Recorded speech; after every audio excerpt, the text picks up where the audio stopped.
Bom dia, eu espero que todos estejam bem. É com bastante alegria e satisfação que nós estamos aqui mais essa semana para falar do livro O Céu e o Inferno, ainda falando no capítulo Espíritos Felizes. Hoje eu quero trazer para vocês a comunicação de um espírito, com o nome da senhora a viúva Follow, sobrenome de solteiro Wallace, morta em Antibes, na França, no dia 3 de fevereiro de 1865. Vamos conhecer um pouquinho do perfil dela, da história dela. Morava em Havre por muito tempo, na cidade onde se trabalhava muito ali com artistas, um lugar muito, vamos dizer, apreciado, para que pudesse trabalhar as artes, onde adquirira uma reputação como miniaturista, muito hábil. Possuía um talento notável, que foi um precioso recurso nos dias difíceis que passou, já próximo, quando ela estava próximo da sua morte. Foi amada, estimada, de caráter ameno por todos aqueles que a conheceram. Possuía um sentimento inato no bem. Ela não ostentava e nem mesmo suspeitava que tinha esse sentimento inato. Alguém que o egoísmo não tinha influência. Pronta a sacrificar seu repouso, sua saúde, seus interesses por aqueles a quem podia ser útil, sempre abnegada, sempre se colocando à disposição para servir, e ajudar o próximo. Desde a juventude, muito corajosa, resignada e perseverante. Mas, infelizmente, sua vista, cansada por um trabalho minucioso, se extinguira dia a dia, onde a cegueira, já muito avançada, teria sido completa. Ou seja, devido ao trabalho dela, da profissão dela, ela tinha um problema nas vistas e isso foi, com o passar do tempo, foi se agravando, até que no fim da vida veio a cegueira por completo. E aí, nesse meio tempo, ela descobriu a doutrina espírita, continuando aqui o perfil dela. Um traço de luz, erguia-se um véu sobre algo que não lhe era desconhecido, mas que tinha uma vaga intuição. Assim, ela estudou com ardor, que lhe deu uma fé inabalável no futuro, e lhe mostraram o nada das coisas terrestres. Então ela soube dar o valor naquilo que realmente nós temos que dar na vida terrestre, mas ela estudou muito essa questão da vida futura, pensando no momento da sua partida e entrando num outro plano, no plano espiritual. Então, ela relatando um pouquinho desse perfil da morte dela. Sua morte foi digna de sua vida. Ela viu-a aproximar-se sem nenhuma apreensão penosa. Era para ela a libertação dos laços terrestres, que devia abrir a vida espiritual pelo estudo do Espiritismo. Morreu com calma, porque tinha a consciência de ter cumprido a missão que aceitara vindo para a Terra, cumprindo seus deveres de esposa e mãe de família. Ela relata também que, embora ela estava sempre próxima da família, mas algumas pessoas da família não tinham assim, um trato carinhoso com ela, e mesmo assim ela ainda, na sua bondade, deixou o mundo físico sem mágoa, perdoando a todos, e torcendo para que eles também pudessem ter uma boa continuidade aqui no mundo físico. Continuando, morreu, enfim, com a serenidade que uma consciência pura proporciona e a certeza de estar menos separada de seus filhos do que durante a vida corpórea, visto que poderá estar com eles em espírito, em qualquer lugar do globo em que eles estejam, ajudá-los com seus conselhos e cobri-los com sua proteção. Aqui falando um pouquinho do que ela pensava, como era o perfil dela, Aí veio a primeira comunicação. Logo após a sua morte, 3 dias depois, houve a primeira comunicação dela através do Centro Espírita, ali onde Kardec conseguiu fazer a primeira entrevista com ela. E isso foi no dia 6 de fevereiro de 1865, 3 dias após a sua morte. Então, ela continua falando um pouquinho de como é que foi essa passagem. Vamos lá. Tinha certeza de que terias o pensamento de me evocar logo depois de minha libertação. E estava pronta para vos responder, pois não experimentei perturbação.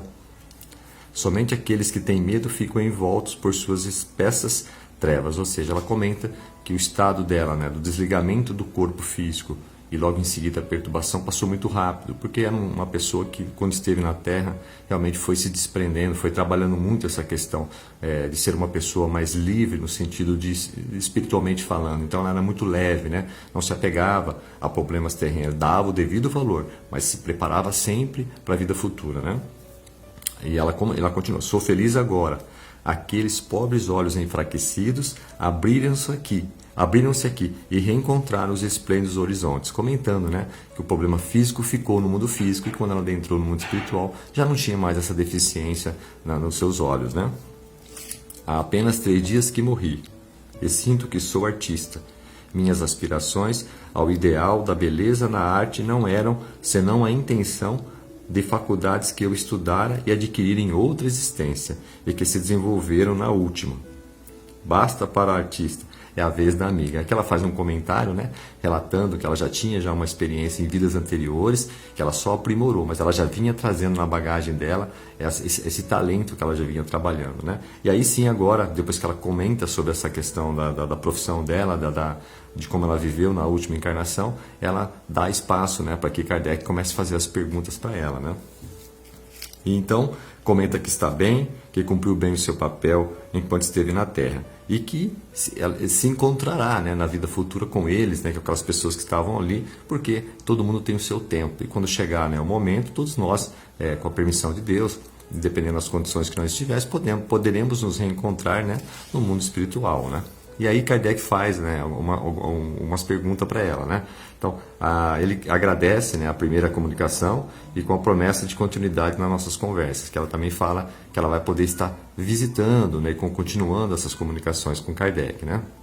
Então, pergunta a ela: tende a bondade de nos descrever agora vossa passagem, vosso despertar e vossas primeiras impressões. Então ela comenta falando sobre a passagem, né? Sofri, mas meu espírito foi mais forte do que o sofrimento material, que o desprendimento lhe fazia sentir. Encontrei-me depois do supremo suspiro, como em síncope, não tendo nenhuma consciência de meu estado, não pensando em nada e numa vaga sonolência, que não era nem o sono do corpo, nem o despertar da alma. Fiquei assim muito tempo. Depois, como se saísse de um longo desmaio, despertei pouco a pouco no meio de irmãos que não conhecia. Eles me prodigalizavam seus cuidados e suas carícias, mostrando-me um ponto no espaço que se parecia como uma estrela brilhante. E disseram-me: é para lá que virás conosco, não pertences mais à terra. E assim ocorreu. Então ela relata também que ela passou de uma forma, teve aquele momento, né, da morte física, não teve a perturbação, e no despertar, depois daquele suspiro, quando ela acorda, desperta para o mundo espiritual, lá ela já encontra os amigos espirituais, né, ao lado dela, né, a tratando bem, dizendo, né, para ela que ela não estaria mais no plano físico e aí adentraria o mundo espiritual, né? Continuando, né, a pergunta que Kardec faz a ela: deixastes definitivamente a Terra? Ela responde: deixo ainda muitos seres que me são caros para deixá-la definitivamente. Portanto, voltarei em espírito, comentando que tem uma missão com os netos. Então ela faz um comentário que, evidentemente, que ela tinha falecido fazia poucos dias, né? Mas que ela tinha uma missão a cumprir ainda com os netos dela. Então, evidentemente que, com a permissão de Deus e com o estado evolutivo dela, porque era um espírito adiantado, um espírito que trabalhou muito essa questão, né, da vida futura, então ela teria condições de voltar para ajudar os seus netos, né? E continua a pergunta, né?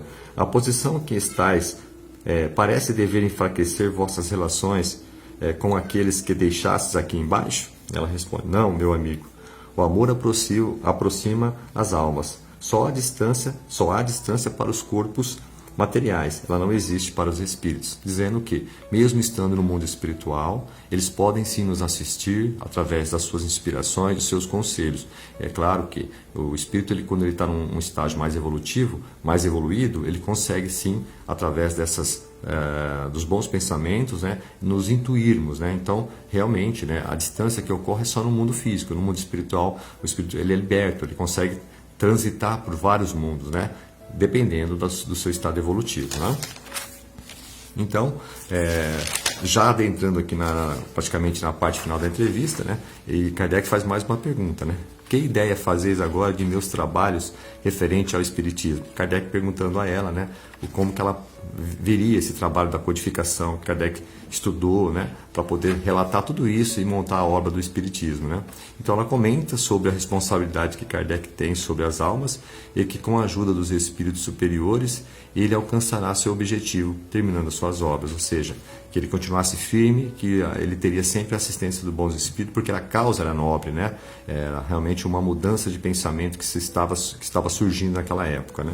E aí ele pergunta mais ela: poder-se-ia induzir de algumas de vossas palavras que não dareis uma cooperação pessoal muito ativa à obra do Espiritismo? Perguntando a ela se ela também poderia, né, ajudá-lo, né, e dando opiniões e etc e tal. E ela responde, comenta que partiu apenas há 4 dias e que teria espíritos mais capazes para tratar desse assunto tão importante, né? Que logo que ela estivesse mais lúcida, ela também ajudaria, né, Kardec nos depoimentos, nas conversas. Ou seja, ela fazia pouco tempo que tinha desencarnado, mas que também na vida espiritual o trabalho continuaria, né? Ou seja, ela ia seguir com a jornada dela, mas também estaria dando auxílio a ele, né? Então, fazendo um resumo, um fechamento, né, do que nós podemos trazer desse depoimento, percebe-se, né, que ela era uma pessoa muito abnegada, muito resignada, com uma fé muito forte, né? Depois, principalmente, que ela descobriu o Espiritismo, essa questão da vida futura. Então, a gente pode pegar isso, né, como um bom exemplo para a gente, né? A assistência dos bons espíritos na passagem, né? Novamente, relatando aqui que sempre nós estaremos sendo auxiliados por esses irmãos queridos que nos assistem, que nos amam e que vêm, né, nesse momento também nos dá aí a ajuda necessária para fazer a passagem. E é importante também a continuidade na vida espiritual. Então ela relata que existe a continuidade, que nós não estaremos ociosos lá, estaremos sim trabalhando, ajudando para o progresso, né, do mundo dos espíritos e para a renovação terrestre, né? E a assistência aos familiares, mesmo que nós não estejamos mais no mundo físico, ainda assim, se nós estivermos em boas condições e num estado evolutivo, nós podemos sim dar assistência aos nossos irmãos que ficaram aqui na Terra depois da nossa partida, assim como aqueles que já foram primeiro que nós também nos assistem. Então é importante nós estarmos conectados, sempre com bons pensamentos, procurando sempre o caminho certo, né, com boas intenções, que sempre nós receberemos o auxílio e a ajuda desses irmãos queridos. Muito obrigado por essa semana e até a próxima, se Deus quiser.